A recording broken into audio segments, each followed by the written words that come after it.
Trimestre passado, quando nós falamos sobre a obra missionária até os confins da terra, né? A palavra sendo pregada. E agora com essas lições desse trimestre, nós iremos falar sobre a igreja, o corpo de Cristo, né? A origem, natureza e vocação da igreja no mundo. E a lição de hoje, quando se fala dessa origem da igreja, quando começou? Quando foi planejada? Quando foi inaugurada essa igreja? E é importante nós sabermos que a igreja não é essa associação apenas de pessoas. Ela é uma instituição divina. Ela é algo divino, de Deus. Porque quando Deus quis, com a promessa dada a Abraão de criar um povo para si, ali, da instituição de Israel, através de Abraão, e que da semente dele seriam benditas todas as demais nações, estavam sendo ali já o planejamento também da igreja. O compromisso que Deus tem com Israel, o pacto firmado com Israel, temos também o planejamento da igreja, o novo Israel. E é nessas lições que nós iremos aprender tudo isso que Deus deixou, né, dentro da sua palavra, essa revelação sobre a sua igreja. E a lição de hoje, desta manhã, quando se fala da origem, nós vamos ver que o planejamento de Deus para a igreja e a sua inauguração também. Já foi lido o textual, a verdade prática e também a leitura bíblica. Nós iremos aprender nessa lição os objetivos, que é descrever a trajetória do povo de Deus na Bíblia e na história. Também apresentar a igreja como criação divina. E por último, como objetivo dessa lição, identificar a igreja como a comunidade de salvos. É o que nós iremos aprender. Não é apenas uma criação de uma associação de pessoas, está lá o seu CNPJ, mas vai muito além, né? A instituição divina. Vamos fazer a leitura da introdução. Uma rápida leitura do Novo Testamento é suficiente para percebermos o que a igreja é de fato e que importância ela tem. Para os apóstolos e os primeiros cristãos, a igreja era relevante. Paulo, por exemplo, a denominou de coluna e firmeza da verdade. 1 Timóteo capítulo 3,15. E Pedro a chamou de geração eleita. 1 de Pedro 2,9. Nessa lição, mostraremos o que a Bíblia de fato revela sobre a igreja de Deus. Veremos que a eclésia, a igreja de Deus, longe de ser meramente uma associação de pessoas, é uma instituição divina. Então, hoje, nós começamos inaugurando, né, as lições desse primeiro trimestre de 2024, para podermos aumentar esse conhecimento da palavra de Deus no que se refere à igreja, no que se refere ao que nós praticamos, do que nós fazemos como igreja. E vamos aprender o tema aqui falado é eclésia, né? Eclesiologia, que é estudo da igreja, mas vamos ver que essa palavra é grega, traduzida para falar como igreja. Já no hebraico, no Antigo Testamento, nós vamos aprender que ela é carral, e nós vamos saber qual o motivo desse nome. E o primeiro tópico aí, o povo de Deus na Bíblia e na história. No Antigo Testamento, o termo hebraico carral é usado para se referir a um ajuntamento do povo de Deus debaixo do antigo pacto. Nesse aspecto, o seu uso é de uma convocação para uma assembleia ou o ato de reunir-se em assembleia. Dessa forma, Carral é descrito como o povo reunido, congregação do povo, multidão, congregação de Israel e grande ajuntamento. O termo Carral, portanto, no contexto do Antigo Testamento, se refere ao Israel étnico, uma nação que se juntava ou reunia tanto com fins culticos ou não. Começa aí desse planejamento, irmãos, para nós aqui refletirmos sobre esse tópico 1. A chamada de Abraão, como foi? Sai do meio da tua parentela. Ir para um lugar que lhe mostrarei. Por que isso? Em todas as nações, em todo o povo da época, tinha vários deuses. Eles adoravam vários deuses. Mas Deus, através de Abraão, ele chamou como povo separado para dizer a ele: sai do meio da parentela. E olha que ele estava no meio da parentela, criava-se fabricante de ídolos, de estátuas, de ídolos, puramente dada a idolatria e adoração a outros deuses. E essa promessa estendida, feita a Abraão, ele disse que da semente dele, né? Através dele, através da família dele, todas as nações seriam benditas. E agora olhe bem, nós conhecemos bem a história de Abraão. Abraão já idoso. Sua esposa, Sara, já idosa. Promete a ele filhos. Porque através da geração de Abraão, estava se criando um povo escolhido de Deus. E olha que, por isso que é chamado pai da fé. Abraão, já idoso. Sua esposa, já idosa. Além de idosa, ela era o quê? Estéril. Ela não poderia gerar filhos. Mas a promessa de Deus a Abraão: olha, você será pai de muitas nações. A promessa de Deus ia além daquela capacidade humana de compreender o que realmente Deus estava falando. Essa é a diferença em que nós temos uma razão e nós temos a fé. Pelo lado racional, pelo lado raciocínio, o lado racional que a ciência utiliza. O que a ciência irá dizer para uma mulher estéril e principalmente idosa? Já não tem mais ovulação, não é fértil, e ao mesmo tempo diz para ela: olha,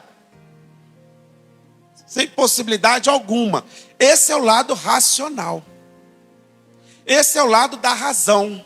Esse é o lado científico. Agora vamos olhar pelo lado da fé. A fé vai além. A fé vai além da razão. Eu não tenho que ver para crer, mas eu tenho que crer para ver. E o que Abraão fez? Lá fala, ó, Abraão sendo chamado, obedeceu. Está lá em Hebreus, já no Novo Testamento. Abraão sendo chamado, ele apenas obedeceu. Tem algo, irmão, em nossa vida é isso. A razão vai dizer a impossibilidade de se realizar. A razão vai dizer para você que não há possibilidade alguma. Mas pela fé, ela vai além. Vai além da medicina. Vai além da razão. Então o crente, ele vive da fé nesse sentido. Também. Quando fala que o justo viverá da fé, que vai haver momentos em nossa vida que tudo está fechado pela razão. Não tem mais jeito, não tem mais condições. Olha, aqui a ciência, a medicina já disse, mas o crente fiel, ele vai usar a fé para dizer, é possível. Porque para Deus, nada é impossível. Lá em Evangelho de Lucas, né, capítulo 1, versículo 37, salvo engano. Porque para Deus nada é impossível. E o contexto desse versículo era justamente quando o anjo anunciou a Maria que ela, sendo virgem, iria dar à luz ao Salvador. Esse contexto desse versículo, quando diz, porque para Deus nada é impossível, o contexto que se rodeia, né? Se rodeia ali entre esse versículo, era justamente as palavras do anjo que anunciou a Maria que, olha, a virtude do Espírito Santo é que descerá sobre ti. Porque quando ela já falou assim, olha, salve a agraciada, bendita entre as mulheres, que de você nasceu o Salvador do mundo. Você irá realmente ser, do seu ventre nascerá o Salvador do mundo. Olha a razão de Maria para entender. Espera aí, eu não conheço homem algum, né? Eu não tenho ainda tido nenhum relacionamento para estar grávida. É quando disse que a virtude do Espírito Santo iria cobri-la. Aí sim ela iria engravidar do Filho de Deus. E ela creu naquele momento. Porque para Deus nada é impossível. O que ela diz? Eis aqui a serva do Senhor. Faça-se em mim segundo a tua vontade. Irmãos, por isso que quando nós olhamos pela razão, você vai ver limitação. Agora, quando você olha pelos olhos da fé, você vai ultrapassar esse limite da razão e vai enxergar algo que Deus tem preparado para a sua vida. Então, quando nós olhamos aqui do Antigo Testamento, que Deus quis separar esse povo através de Abraão, a promessa se estendeu em séculos e séculos para chegar até a inauguração da igreja, que nós iremos ainda falar. Então, quando se fala que de a origem da igreja já era algo antes mesmo da fundação do mundo. Sabe como foi feita essa promessa com Adão? É quando foi dito para a serpente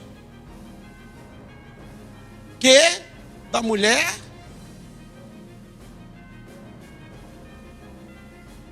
semente da mulher vai esmagar a cabeça.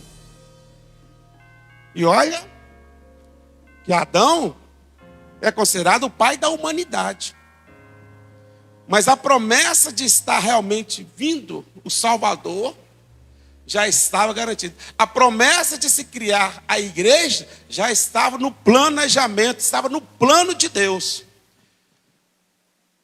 Nós ouvimos falar muito na Santa Ceia, quando nós celebramos a Santa Ceia, ali fala-se de uma nova aliança, ali fala do Novo Testamento. E isso tem uma profundidade muito grande de como igreja. Sabe por quê? Porque, se for observar, veio para os seus. Está lá no Evangelho de São João, logo no primeiro versículo do capítulo 1. Mas os seus o rejeitaram.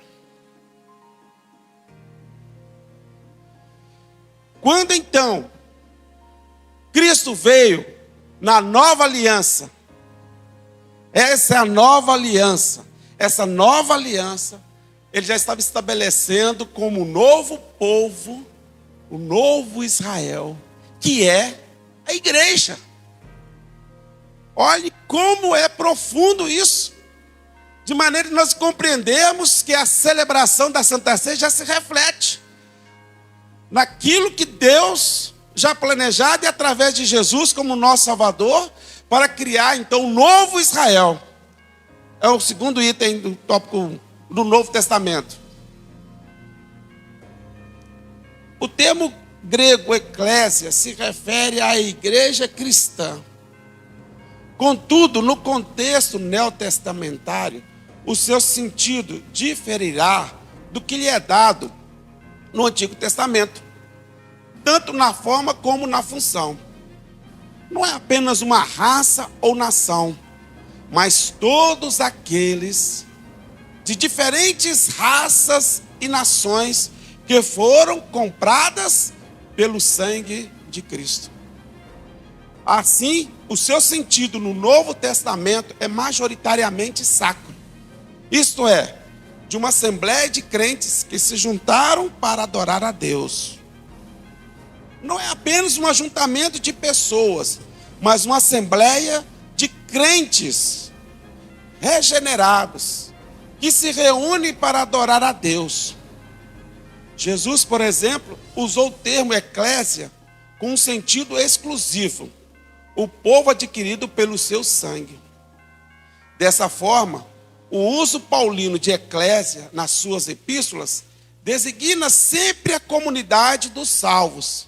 Assim vemos Paulo saudando a igreja, né, em 1 Coríntios capítulo 1 e 2, ensinando as igrejas, disciplinando o uso dos dons na adoração da igreja e dando diretrizes à igreja.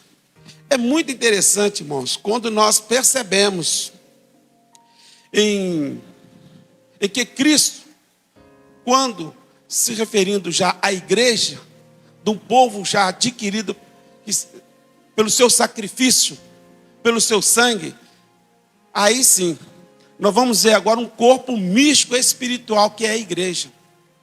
Por quê?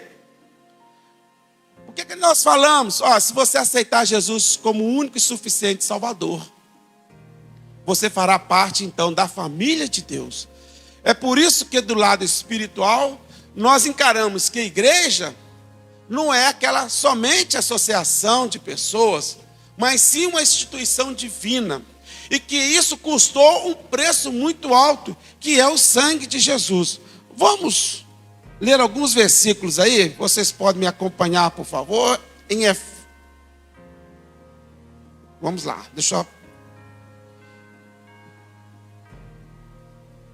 Em 1 Timóteo 3,15, vamos ler aqui. Outro vai ler para nós, Efésios 2, do versículo 1 a 14. Quem achar pode ler. 1 Timóteo 3,15. Se possível, passar até o microfone, né?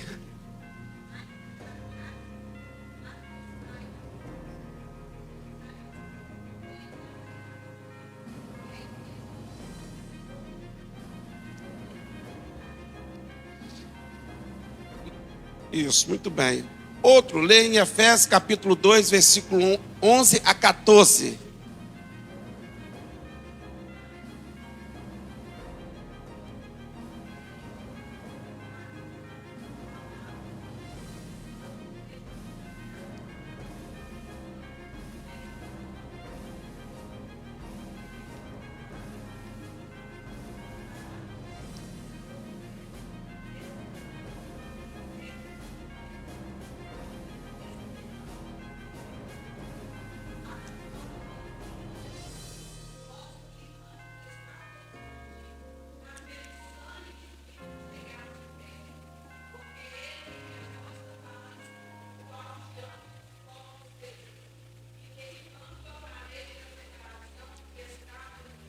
Muito bem. Olhe bem, preste muita atenção quando se fala da igreja. quando se fala do novo Israel, é o que nossa irmã leu. Tanto a irmã Norma como a irmã Neia. Mas eu quero me ater aqui nesse capítulo 2 de Efésios, capítulo 2, versículo 11 até o 14. Por que isso? Porque, a princípio que nós falamos, a promessa dada a Abraão de criar-se um povo, que é o povo de Israel, foi criado. Deus tem um compromisso, Deus tem um pacto com esse povo. Mas, ao mesmo tempo, a rejeição deles fez com que Cristo pudesse, então, através do seu sangue, pagar esse preço. E a todos quantos forem chamados salvos, estarão fazendo parte desse novo Israel. Olhe bem, o versículo 11. Lembrai-vos de que vós, noutro tempo, éreis gentios na carne, e chamados em circuncisão, pelo que na carne se chamam circuncisão feita pelas mãos dos homens, que naquele tempo estáveis sem Cristo, separados da comunidade de Israel e estranhos aos concertos da promessa, não tendo esperança e sem Deus no mundo.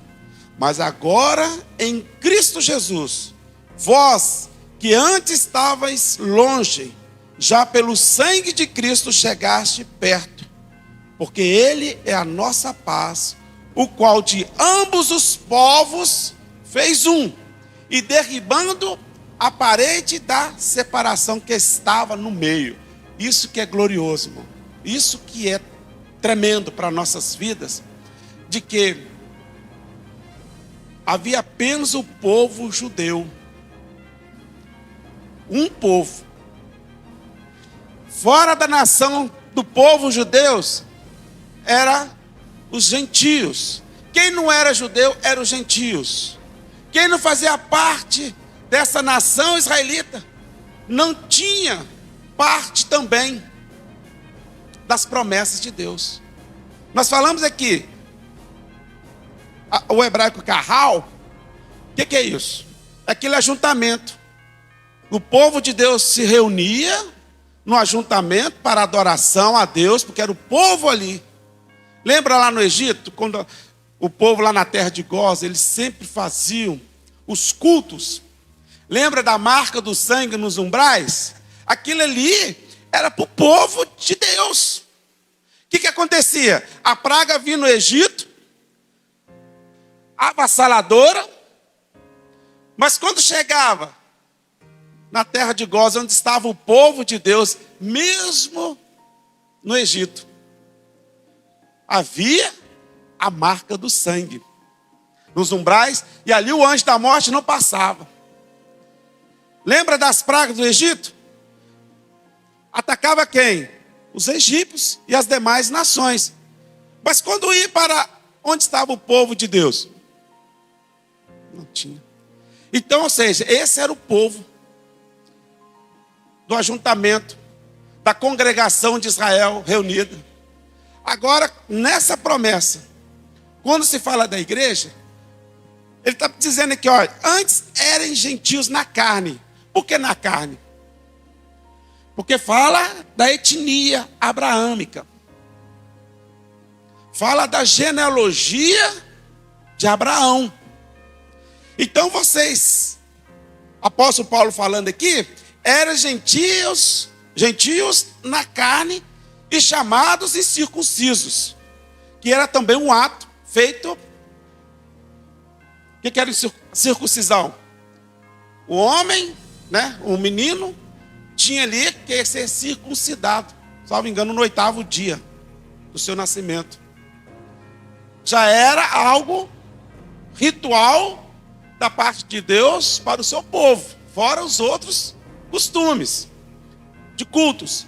Mas o apóstolo Paulo estava dizendo aqui que, olha, no outro tempo eram gentios, incircuncisos, não fazia parte, estava longe de Deus, de Cristo, estavam separados da comunidade de Israel e estranhos aos concertos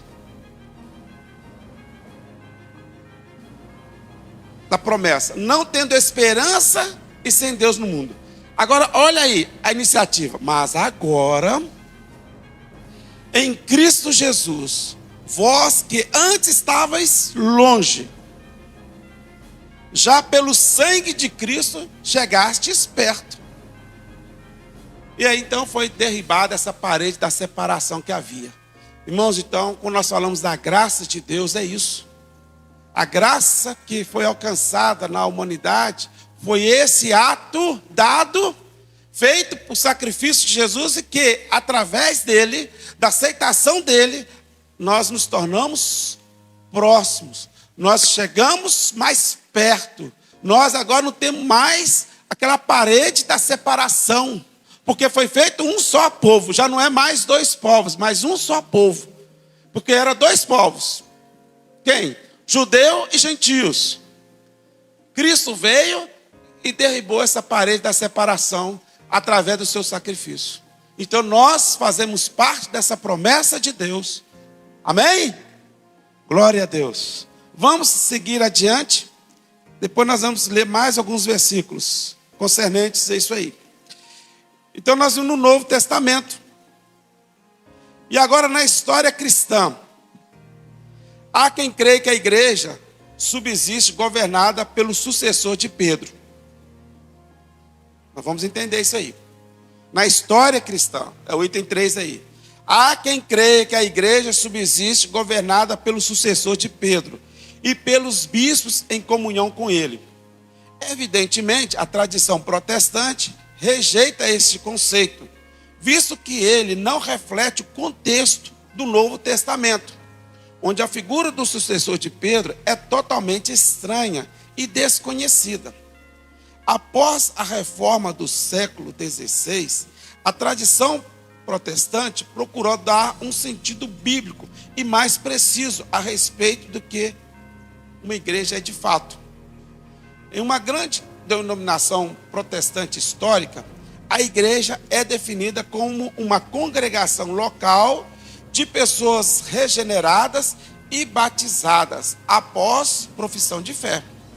Por outro lado, de acordo com um documento de uma grande denominação pentecostal americana, entendemos a igreja como o corpo de Cristo, a habitação de Deus através do Espírito Santo, com divinas nomeações para cumprimento de sua grande comissão, onde cada crente, nascido do Espírito, é parte integrante da Assembleia Universal e da Igreja dos Primogênitos, que estão inscritos no céu. Se nós seguirmos, então, na história cristã, quando Jesus falou para Pedro que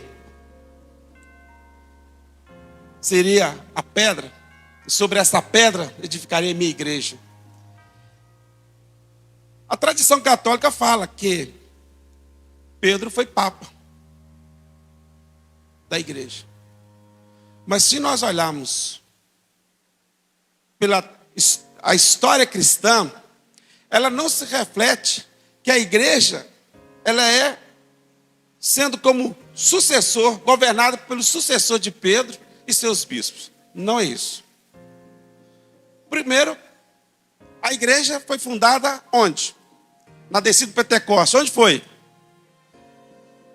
Em Jerusalém. São as controvérsias levantadas. A igreja católica tem sede em Roma. O Papa não pode casar, mas a Bíblia fala que Pedro era casado. Então nós vamos ver, até pela história cristã, que esse fundamento que subsiste a igreja governada por Pedro e os demais bispos, para dizer que atualmente a igreja católica é o princípio da igreja cristã, no sentido, ela não reflete a realidade de acordo com a palavra de Deus. Porém, sim, pastor, quer falar? Vem cá falar o porém. Pode.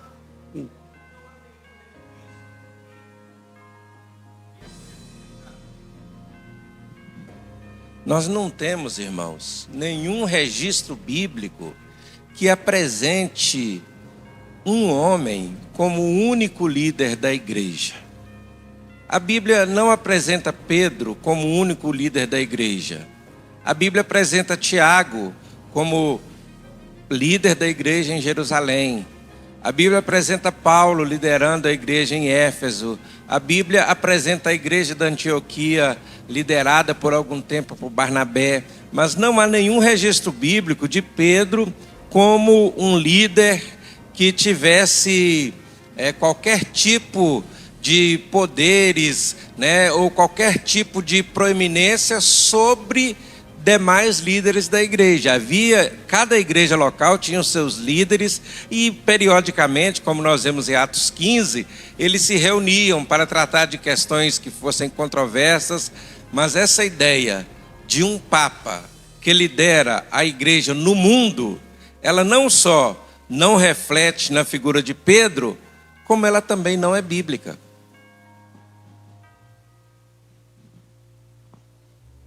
Muito bem, obrigado, pastor. Mais esclarecimento aí para contestar esse dogma, criado aí, que seria a igreja governada pelo sucessor de Pedro. Muito bem explicado aí. Mas, quando nós falamos questão de igreja, ela é, como cabeça, Cristo. Agora, governada por quem? Por Cristo, que usa os obreiros, cooperando com eles. A Bíblia fala assim, cooperando com eles, não com ele, com eles, Isso, irmãos, para se chegar até nós, a igreja, nessa questão espiritual, para nós podermos assim falar. Alguém queira comentar? Já vamos prosseguir.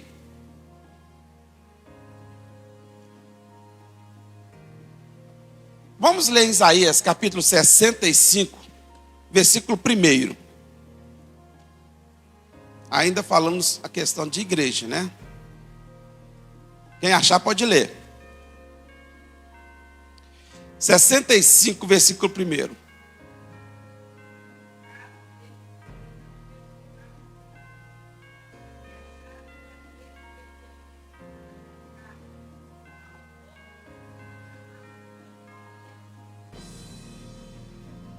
Isso. Olhe bem, ainda a promessa como foi criada a igreja. Antes do povo ter rejeitado, veio para o que era seu, mas os seus o rejeitaram. Aí está dizendo, fui buscado dos que não perguntavam por mim. O profeta Isaías, ele é conhecido como profeta messiânico, sempre se referindo ao Messias, a Jesus. E aqui nesse versículo 1, é onde dá uma identidade nova do novo povo, de uma nova aliança. Fui buscado dos que não perguntavam por mim. Fui achado daqueles que me não buscavam. A um povo que não se chamava do meu nome, eu disse, eis-me aqui. Outra tradução? Sim. O Senhor diz, povos que antes nunca se interessaram por mim, agora estão me procurando. Nações que nunca me haviam procurado, agora estão me encontrando. Eu mesmo me apresentei a quem não me conhecia como Deus e disse, estou aqui, eu estou aqui. Qual é essa tradução? Ela ficou muito bem mais esclarecida, Porque nós vimos aí que a palavra de Deus, ela é tremenda. E essa promessa, quando se refere à igreja, comprada pelo sangue de Jesus, vamos também ler agora lá em Efésios capítulo 3, versículo 6, quando se fala de um só povo. Eu estou muito aqui citando a Bíblia, porque é a nossa confissão de fé, é a palavra de Deus. O que nós estamos falando aqui tem toda essa base da palavra de Deus. Efésios capítulo 3, versículo 6, quando se diz um só povo, vamos lá. Quem achou, pode ler. Efésios capítulo 3, versículo 6. E este é o mistério, que os gentios terão total participação com os judeus em todas as riquezas herdadas pelos filhos de Deus. Ambos são convidados a pertencer à sua igreja e a participar de todas as promessas divinas de bênçãos poderosas por meio de Cristo Jesus. Olha só. Essa tradução é ótima. Aqui tem acho que umas 6 palavras, aí tem umas 20 que é muito mais bem traduzido. Na Almeida atualizada e corrigida, está dizendo: a saber que os gentios são co-herdeiros e de um mesmo corpo e participantes da promessa em Cristo pelo Evangelho. Quando se fala que os gentios são co-herdeiros, os gentios são co-herdeiros, que quem é herdeiro era quem? Os judeus. Os judeus, herdeiros. Agora os gentios são chamados co-herdeiros. Por quê? Por causa da graça de Jesus. Por causa dessa aceitação que nós falamos. Aceite Jesus como seu único Salvador. Irmãos, quando você prega falando assim, você está abrindo essa oportunidade de alguém ser salvo. E olha só, porque isso é muito valioso. Aceite Jesus como seu único Salvador, é para que ele possa ingressar na família de Deus. Ele se tornará co-herdeiro de Deus, co-herdeiro das promessas.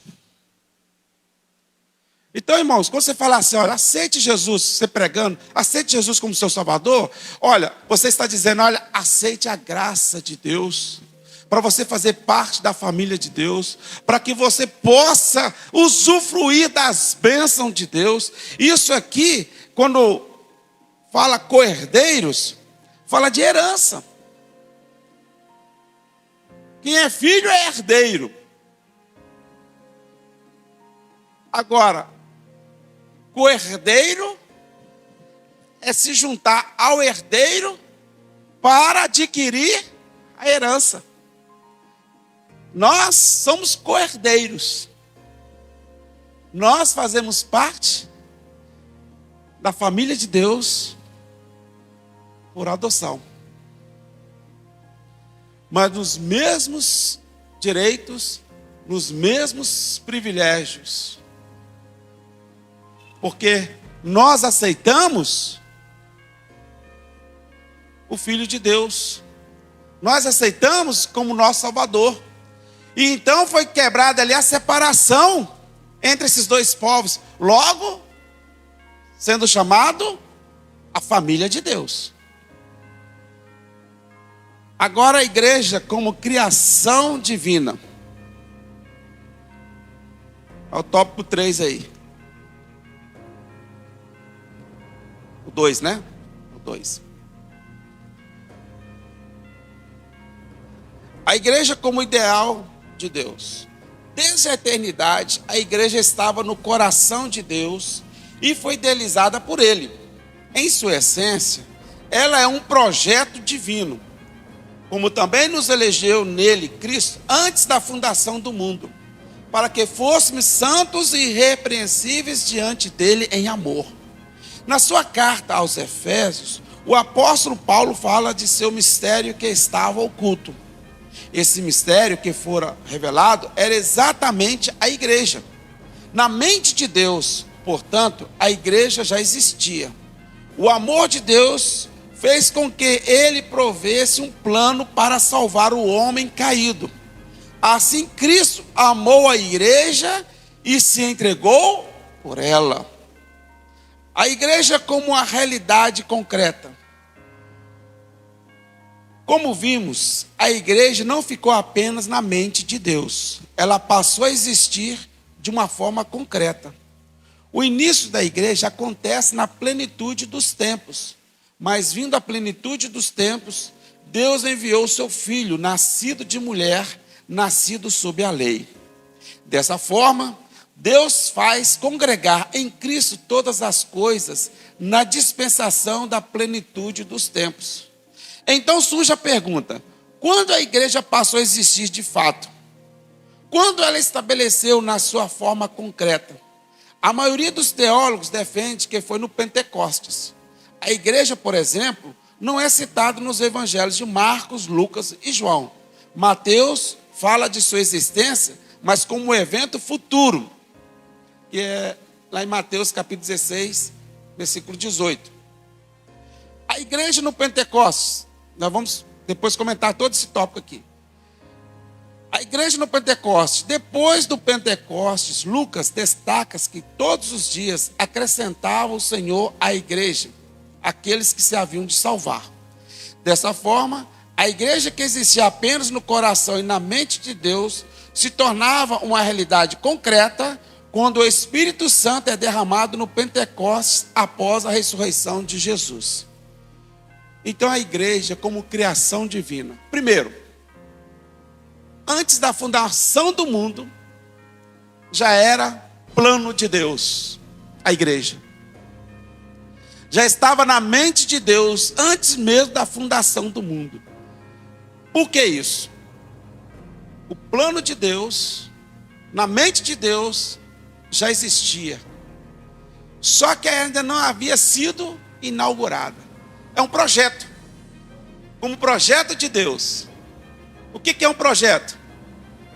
Ainda não existe algo concreto.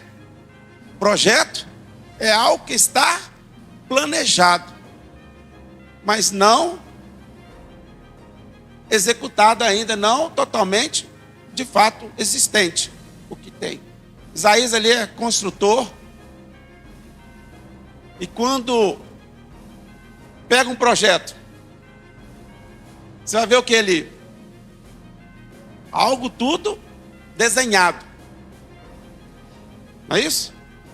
Um projeto é isso, é algo desenhado, é algo planejado. O que está dizendo esse projeto?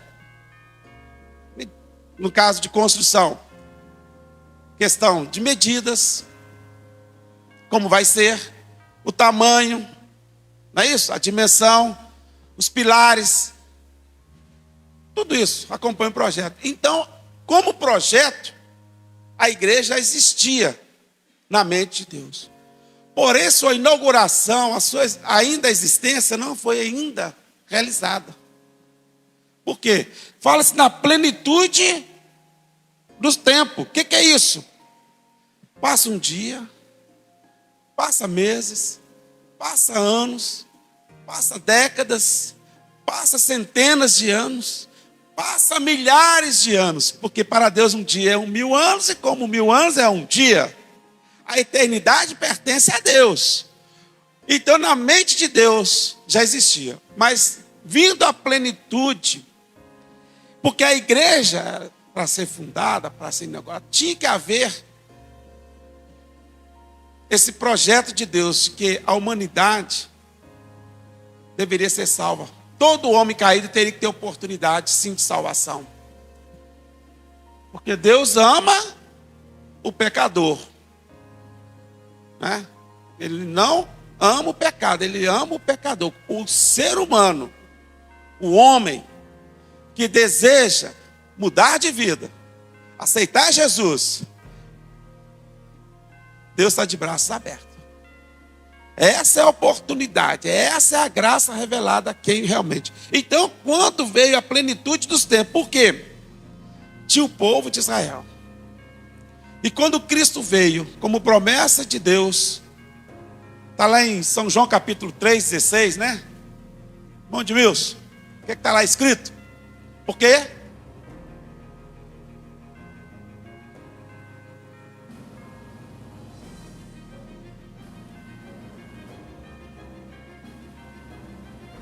Esse é aluno da escola dominical, falou direitinho. Porque Deus amou o mundo de tal maneira que deu seu Filho unigênito, para que todo aquele que nele crê não pereça, mas tenha a vida eterna.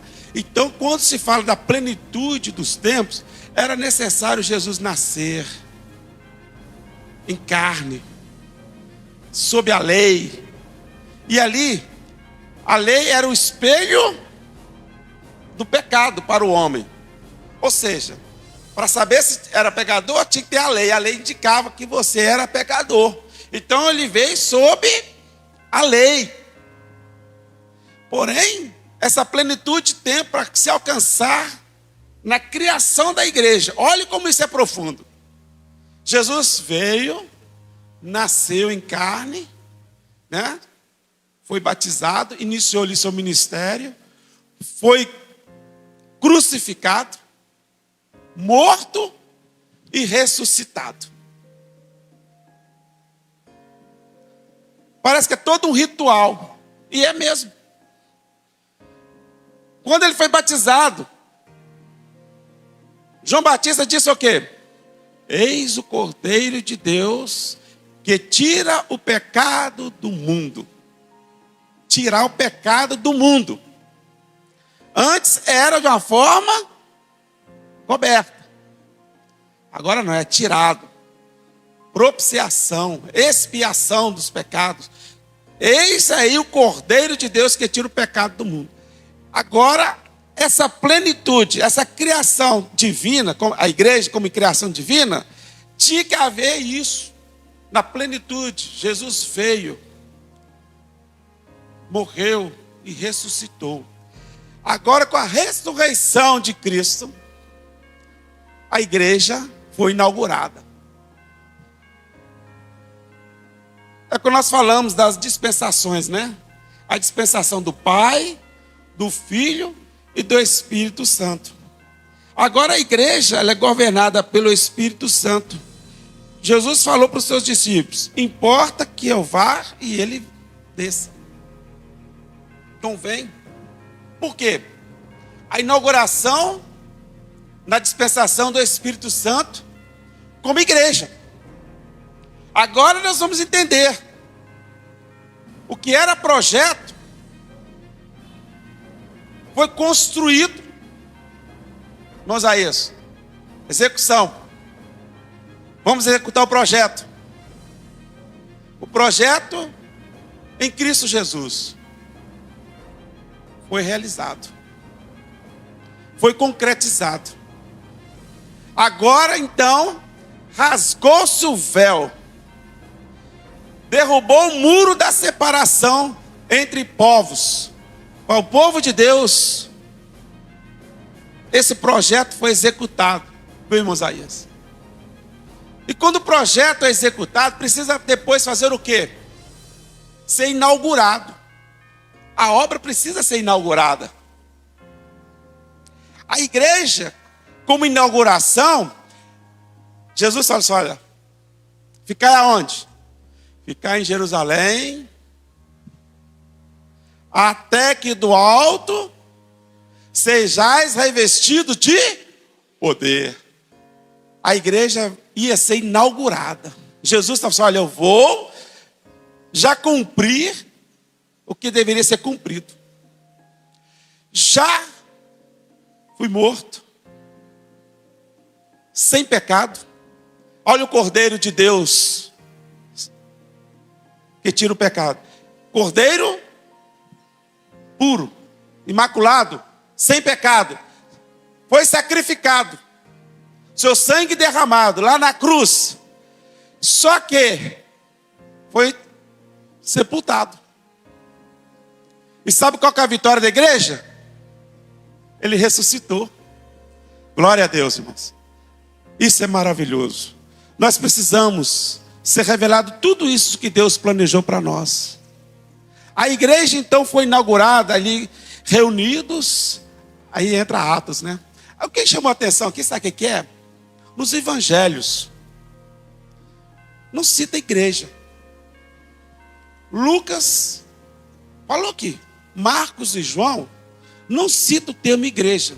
Somente lá em Mateus, quando Jesus falou para Pedro que edificarei minha igreja, somente ali, como referência. Como estaria edificando ali, olhe bem, Se Jesus falou, edificarei, está o quê? Ainda no futuro.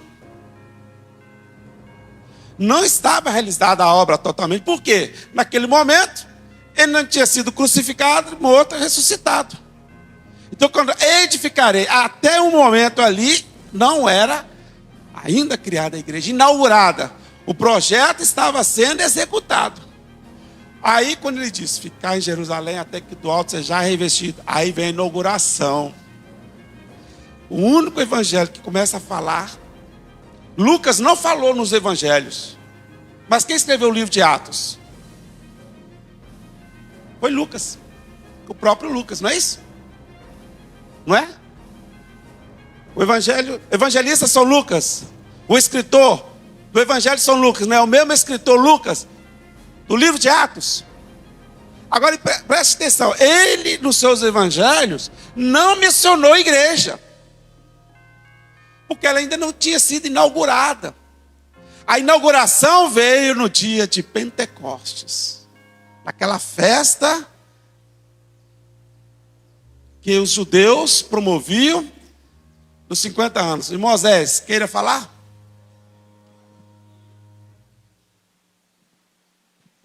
O interessante é que nem falando sobre a questão do projeto, que o projeto foi projetado no coração de Deus, e o projeto também ele precisa de ter uma iniciação, né? Você projeta, inicia e inaugura. E Deus projetou, quando Jesus Cristo veio na plenitude dos tempos, Jesus iniciou a igreja. Quando Jesus começa a reunir os discípulos, a começar os ensinamentos, ele começou a iniciação da igreja. E a inauguração no dia de Pentecostes pelo Espírito Santo. Aí nós vemos aí que mesmo não tendo sido citado igreja ainda nos evangelhos, mas ela foi iniciada por Cristo, já reunindo os discípulos, trazendo os ensinamentos, trazendo ali os sermões, reunindo, chamando os seus discípulos, separando. Então a igreja iniciou ali. Agora a inauguração dela aí no dia de Pentecostes. Amém? Muito bem, nosso professor também da Escola Bíblica Dominical, em Moisés, dando aí esse esclarecimento, que é muito importante. Então essa igreja foi inaugurada nessa festa. Aí sim, tinha que ser algo, vamos dizer assim, grandioso. Essa festa, que era interessante, vinha vários povos, de várias línguas, idiomas. O que aconteceu? Veio do céu como um vento, um som como de um vento impetuoso, e encheu toda a casa, e todos foram vistos como falando em línguas repartidas como de fogo. E aquilo ali tremeu, o cenáculo tremeu, irmãos. Foi muito poder derramado ali, tremeu, balançou, de modo que quem estava na festa, lá de fora, lá começou a ver que o negócio estava bem barulhento. Alguns chegaram a dizer, está cheio de embriagados, de mosto, de vinho. Aí o que aconteceu? Começa então a pregação, a igreja inaugurada. Quem levanta para falar? Pedro. Para dizer que a promessa ali estava sendo realizada lá desde a época do profeta Joel. E que esses aqui não estavam cheios, embriagados de vinho, de mosto, não. Mas era a promessa sendo cumprida. E aquela pregação começou então a dizer que estava sendo inaugurada a igreja. No sentido, corpo místico de Deus na face da terra. Não era só.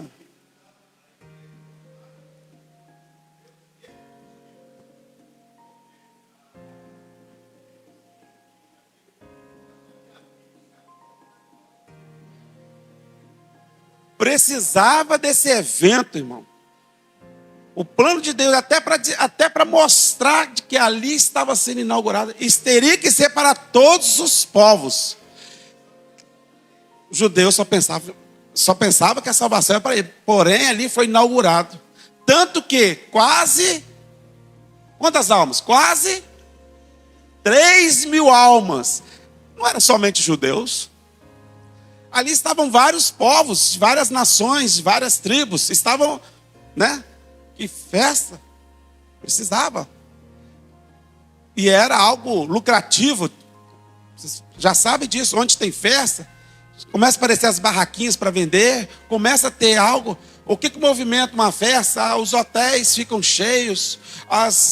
O comércio fica ativado. Então isso tudo traz diferentes povos. E a estratégia era exatamente essa. Foi inaugurada a igreja no dia de Pentecostes. E que permanece até hoje e será até a vinda de Cristo, o arrebatamento. Nós vamos falar nesse último tópico aqui, a igreja como uma comunidade dos salvos. Irmãos, isso nos alegra muito de fazer parte dessa comunidade dos salvos. Sabe por quê? Porque eu vivo as promessas de Deus. Você vive as promessas de Deus. Então ser crente não é algo pequenininho como muitos pensam, como um polvinho qualquer, mas ele é participante das glórias eternas, fazendo parte daquele projeto de Deus, e que foi inaugurado, e que chegou até nós. Vamos no último tópico. A igreja como a comunidade dos salvos, regenerados pelo sangue de Cristo. No Pentecostes, o apóstolo Pedro disse: arrependei-vos, e cada um de vós seja batizado em nome de Jesus Cristo para perdão dos pecados. Com essas palavras, o apóstolo Pedro estava dizendo como se dá um ingresso de uma pessoa na igreja, ou seja, por meio de arrependimento e do batismo. A igreja é uma comunidade cristã formada por pessoas regeneradas que fizeram uma pública profissão de fé. O ingresso de alguém à igreja não se dá por adesão, mas pela conversão. É exatamente esse o sentido da palavra grega metanoia, traduzida aqui por arrependimento. Significa uma mudança de mente. Assim, a igreja é formada por pessoas que estavam no pecado, a caminho da condenação eterna, mas que, graças ao Evangelho, tiveram suas vidas transformadas. Vamos ler aqui os outros demais itens. Selados pelo Espírito Santo. Já foi dito que a igreja tem a sua origem no dia de Pentecostes. Por meio do Espírito de Deus, somos batizados no corpo de Cristo, a igreja. Então, passamos a fazer parte dela. É exatamente isso o que o apóstolo Paulo diz aos Coríntios, na sua primeira carta. Pois todos nós fomos batizados em um Espírito, formando um corpo, quer judeus, quer gregos, quer servos, quer livres, e todos temos bebido de um mesmo Espírito. O batismo de Cristo e do Espírito. O apóstolo Pedro, que exortou os presentes no dia de Pentecostes a se arrependerem, também disse: e recebereis o dom do Espírito Santo. Assim podemos afirmar que Cristo batizou os crentes com o Espírito Santo e com fogo, um batismo de capacitação, enquanto o Espírito os batizou no corpo de Cristo, um batismo de iniciação, formando a igreja. Então, esse último tópico aqui, para nós vermos, que é a igreja como comunidade dos salvos. Nós vamos enxergar aqui 3 necessidades básicas. Primeiro, para fazer parte dessa comunidade dos salvos, primeiro, é necessário crer. Tem que crer. Crer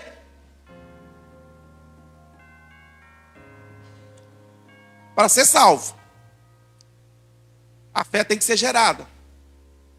A fé é gerada em ouvir a palavra de Deus. A fé vem pelo ouvir e ouvir a palavra de Deus. Então é necessário crer. ser salvo. É necessário arrepender. Qual foi a mensagem de João Batista? Arrependei-vos. A mensagem de Jesus, arrependei-vos. E também Pedro falando como igreja, arrependei-vos. Primeiro, necessário crer e necessário arrepender. E esse arrependimento, como se dá? Ele tem uns passos, né? Nós já falamos sobre isso. Primeiro, o arrependimento genuíno, único, é aquele: eu reconheço que eu errei. Eu reconheço que sou pecador. Então, o primeiro passo do arrependimento é o reconhecimento do erro. Ele sabe que errou, tem conhecimento, por isso tem que arrepender. Só que esse arrependimento não fala só do reconhecimento do erro. Porque se chegar até aí, fica aquela situação de peso de consciência. Não é ainda um arrependimento. É o que aconteceu com Judas, quando ele traiu Jesus. O que aconteceu? Traiu sangue inocente. Mas a Bíblia fala que ele não se arrependeu. Ele estava no caminho, vamos dizer assim, mas não. O arrependimento não é somente reconhecer que errou. Tem que haver um conserto, um pedido de perdão.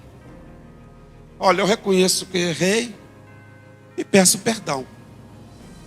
Olha o arrependimento aí, esse é outro passo. Reconheceu que errou? Pedido de perdão. Parou por aí? Não. O arrependimento vai um pouquinho mais além. Tem outro passo aí que é o último. É uma tomada de não errar mais naquilo. Para não virar remorso. Porque Judas teve remorso e não arrependimento. Então, o arrependimento genuíno, único, é aquele que você reconhece que errou, você pede perdão e tem aquela retomada de vontade de nunca mais cometer aquilo. Então é necessário. Nós falamos de necessidade de crer, necessidade de arrepender e agora necessidade de converter. Ser transformado. Irmãos, quando alguém aceita Jesus, ele já é participante. Mas é necessário fazer parte da comunidade salva, tudo isso acompanha. Necessidade de crer, necessidade de arrepender, necessidade de converter. Porque uma vez que aceitou Jesus, ele se converte. Ele não tem que estar mais no caminho do pecado, praticando os mesmos pecados. Por isso que a Bíblia fala: aquele que furtava, não furte mais. Aquele que adulterava, não adultera mais. Porque o que vos chamou é santo. Aqui no sentido de chamar que é santo, é santificação, separação.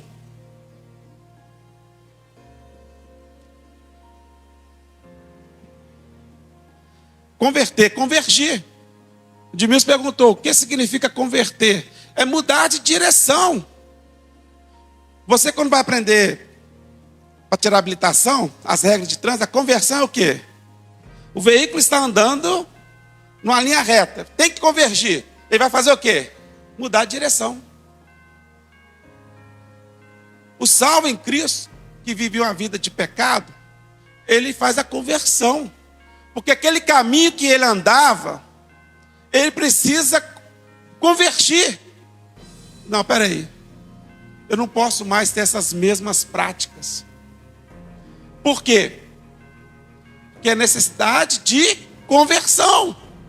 Para fazer parte dessa comunidade dos salvos, tem essas necessidades. A conversão. Por isso, nós percebemos, quando alguém aceita Jesus, aquela alegria toma conta. Né? Aquela pessoa enche do Espírito Santo. A igreja abraça, os irmãos abraçam. Olha, você é salvo em Cristo.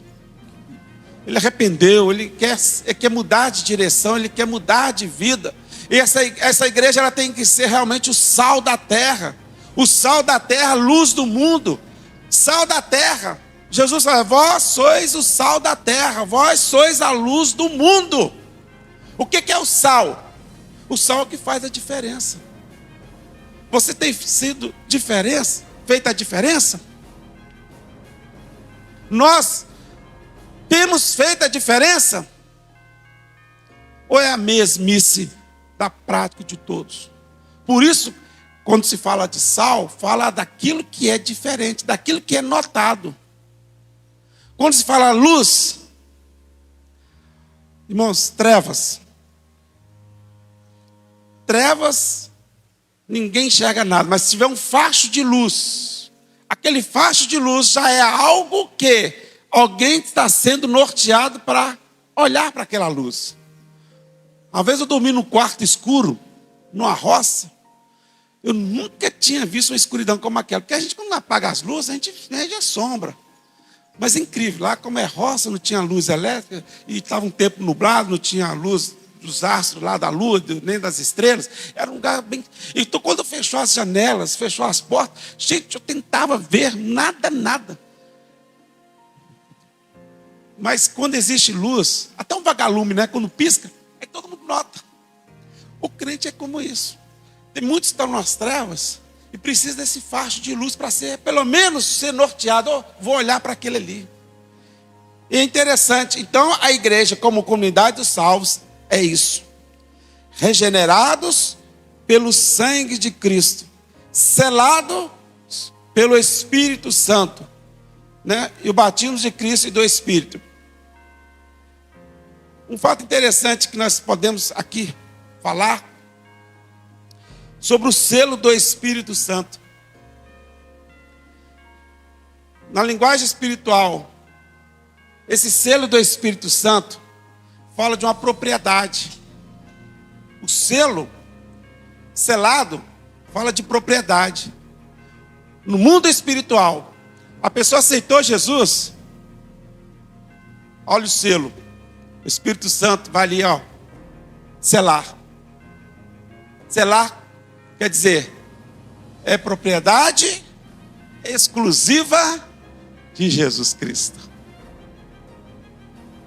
O inimigo das nossas almas lá vai olhar para você e vai ver esse selo. Aquele ali pertence, como diz outro, Jesus. É glorioso, irmão. Isso faz nós fortalecer a nossa fé. Para dizer, muito obrigado, Senhor, pela salvação. Obrigado pela tua igreja. Obrigado, Senhor. Nós temos que agradecer muito isso, porque nós não enxergamos muitas vezes o dia a dia. Mas a igreja de Jesus, ela não se refere somente a essa associação de pessoas. Ela se refere à instituição divina a qual nós fazemos parte. Amém? Vamos concluir? Nessa lição vimos como surgiu a igreja fundada por Jesus Cristo. Ela existiu primeiramente no plano de Deus, até se estabelecer no Novo Testamento, após a morte, ressurreição de Cristo e a infusão dos cristãos no corpo de Cristo por meio do Espírito Santo. A igreja, portanto, não foi idealizada por homem algum, nem tampouco está fundada sobre teses humanas. O seu fundamento é Cristo, que é a cabeça da igreja. Por isso, é um grande privilégio fazer parte da igreja, o corpo de Cristo.